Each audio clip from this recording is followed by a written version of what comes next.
I get to wake up with me. Each day I get to wake up with me. Sleep with me, hike with me, drive with me, eat with me, dance with me, go on vacations with me, play with me, pray with me. There is no one I would rather be with than me. No one. No one I would rather enjoy the sunset with, sing a song with, listen to their thoughts, or just sit with. Me. This was not always the case. I was doing my 12-step program for the first time. If you haven't ever had the opportunity, this journey was phenomenal for me to work the 12 steps.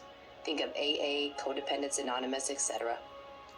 I was on the 4th step when I realized that I am the source of my pain. I blamed myself for anyone who had ever hurt me or any pain I had experienced because I am the one who allowed it. I realized in that moment, not only did I not love myself, but I hated myself. There was no one to blame but me for all the pain I had experienced in my life. In tears, feeling mentally, emotionally, physically, and spiritually drained, I had nothing left, and I fell asleep, unable to process another moment, thought, or feeling. This beautiful, incredible girl was disliked, even hated by herself. Years later, I would say to a friend when we were out at a bar, "There is no difference between me and any other girl in this place except this. The reason guys are asking me to dance is because of my confidence, as they see that I love myself." This was 4 years after my moment of hatred, 4 years of work digging in and changing, years of effort doing the most sacred work any of us will ever do. Falling in love with, deeply in love with, the person in the mirror. This is a humble, beautiful love. A love based on pure joy. Joy knowing that my Heavenly Father created me. He did a phenomenal job and certainly brought his A game the day he created me. I have pure bliss that I get to share each day with me, humbly walking with me. How did I get here? Where did it begin?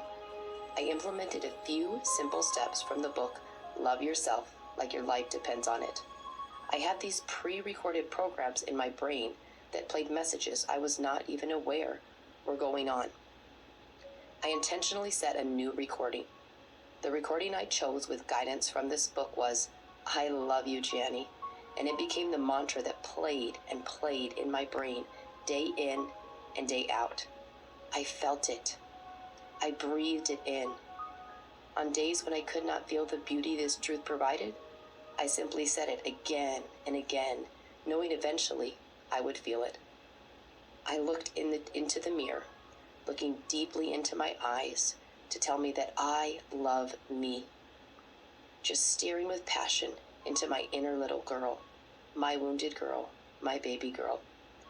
Every part of me being filled with love. I learned by looking in my eyes that deep inside is where my inner child lies. A dear friend taught me how to find her. My baby girl had been through so much pain, and she wanted to be safe. When she was ready, and when she trusted me, she could come out from under the chair, let go of her knees, and be free. She wanted to trust me, and it was time. I showered myself with love, and in doing so, showered my inner child with love. My kids loved to tease me as I went on a date with myself. Me got ice cream, went out to eat, watched movies, and went on walks. Me took bubble baths, chose our favorite music, and hiked to the top of the mountain. I love you, Janny. My psychologist had prepared me for this, to take care of me. He gave me an assignment that I was to adhere to with strictness and rigor, to have 20 minutes of fun a day for the rest of my life. What does fun look like to you? What is fun to me, a person who had not deeply loved herself and rarely put herself first? What do I love? What makes my heart sing with joy? It cannot be something that makes someone else happy and you watch them and feel happiness. Oh no, this is me. This is my happiness. I need to feel that happiness through all of me. I love to lay on my bed as a girl getting lost in a story, Trixie Belden mysteries. Now I always have a book next to my bed to allow my mind the journey of reading. I love to dance, alone or with someone else. I love to hike. I love to play the piano. I love a good movie. The list grew. I note how to have fun alone and with others. Each and every day, my heart is set free to sing, live, and love me. My love affair grew. This fun became a planned part of my day, intentional. Me planning to spend time with me, to give my heart the chance to sing and soar each day. My youngest son would tease me. So, Mom, who are you going on a date with? Yourself again? Who will open the door for you on your date with yourself? When we were vacationing in Newport Beach, California, he encouraged me to take a nice walk on the beach with myself and to hold my hand. And guess what? I might have just done that. I almost cannot walk past a mirror now without having a mini love affair with me, without looking at me, into my eyes and seeing me, with excitement declaring my love for me. In the same book about loving myself, I read the concept, why can't we walk down the street with that pep in our step and joy in our heart because we are in love with ourselves? It is truly a privilege to be me. I am in awe that I get to be me, that I have this opportunity to be me. Tears come to my eyes as I feel me, as I know me, my heart, my desires, my passions, my excitement, my pain, my joy, my compassion, my thoughts, my feelings, my vulnerability, my weakness, and my acceptance. The journey to get to know me is endless.